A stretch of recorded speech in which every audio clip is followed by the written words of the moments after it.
राजकुमारी और भिखारी की रहस्यमयी प्रेम कहानी पार्ट 4। मंदिर के गर्भगृह से चमकती हुई दो लाल आंखें अंधेरे में धीरे धीरे हिलने लगीं। चारों ओर काली धुंध और भी घनी हो गई। हवा में एक अजीब सी ठंडक फैल गई। सैनिक डर के मारे कांप उठा। उसने धीरे से कहा, राजकुमारी, ये कोई साधारण जगह नहीं है, हमें तुरंत यहां से निकल जाना चाहिए। लेकिन राजकुमारी आर्या की आंखों में डर के साथ साथ दृढ़ता भी थी। उसने शांत लेकिन मजबूत आवाज में कहा, नहीं, अगर हम अभी लौट गए तो ये श्राप पूरे राज्य को नष्ट कर देगा। भिखारी, जो अब एक श्रापित राजकुमार होने का सच बता चुका था, कुछ क्षण तक राजकुमारी को देखता रहा। उसके चेहरे पर पहली बार एक हल्की सी मुस्कान आई। वो बोला, तुम सच में बहुत साहसी हो राजकुमारी।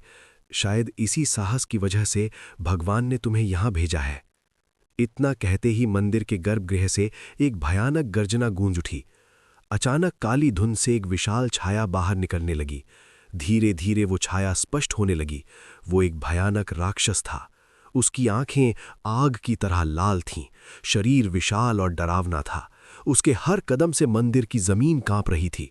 सैनिक घबरा गया और अपनी तलवार निकाल ली, लेकिन राक्षस की गर्जना इतनी भयानक थी कि सैनिक के हाथ कांपने लगे। राजकुमारी ने भिखारी की ओर देखा और धीरे से पूछा, क्या यही उस श्राप की शक्ति है? भिखारी ने गंभीर स्वर में कहा, हाँ, ये उसी श्राप का रक्षक है। जब तक ये जीवित है तब तक कोई भी उस दिव्य रत्न तक नहीं पहुंच सकता। राक्षस ने जोर से गर्जना की और उनकी ओर बढ़ने लगा।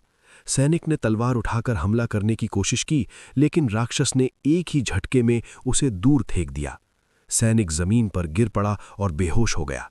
राजकुमारी डर गई, लेकिन वो पीछे नहीं हटी।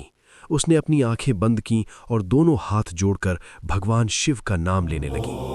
ओम नमः शिवाय, ओम नमः शिवाय। मंदिर के अंदर उसकी आवाज गूंजने लगी। भिखारी आश्चर्य से उसे देख रहा था। जैसे जैसे राजकुमारी मंत्र जप रही थी, मंदिर के शिवलिंग से हल्की सी दिव्य रोशनी निकलने लगी। राक्षस कुछ क्षण के लिए रुक गया, जैसे उस मंत्र की शक्ति उसे रोक रही हो। भिखारी ने तुरंत कहा, राजकुमारी, मंत्र जपते रहो, यही हमारी शक्ति है। राजकुमारी ने आंखें बंद करके और भी दृढ़ता से जप शुरू कर दिया। ओम नमः शिवाय, ओम नमः शिवाय। अचानक शिवलिंग से निकलती रोशनी और तेज हो गई। मंदिर की दीवारें चमकने लगी और काली धुंध धीरे धीरे कम होने लगी। राक्षस गुस्से में जोर जोर से गरजने लगा, लेकिन अब उसकी शक्ति कमजोर पड़ती जा रही थी। भिखारी ने मौका देखकर राजकुमारी से कहा, जल्दी करो, उस गर्भगृह के अंदर ही दिव्य रत्न छिपा है। अगर हम उसे पालें तो ये श्राप समाप्त हो सकता है। राजकुमारी ने आंखें खोलीं। उसने गर्भगृह की ओर देखा, जहां अंधेरे के बीच एक हल्की सी नीली रोशनी चमक रही थी। वो बिना डरे आगे बढ़ने लगी।